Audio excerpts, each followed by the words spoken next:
waxaan soo kacay kallihii hore ee saaka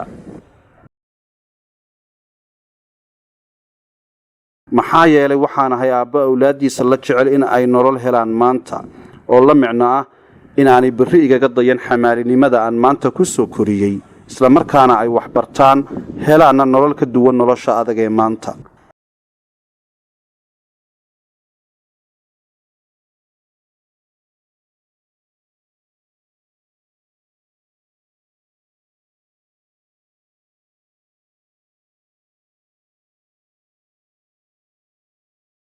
dhididkaygii maantana wuxuu ii gooyay intan mana wada kafayn karto dheelitiridda labada baahiyood ee ii hor yaalla awlaadayda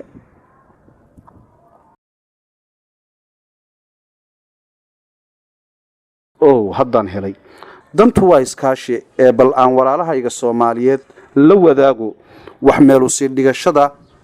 awlaadda Soomaaliyeed ee uu u furan yahay account-kana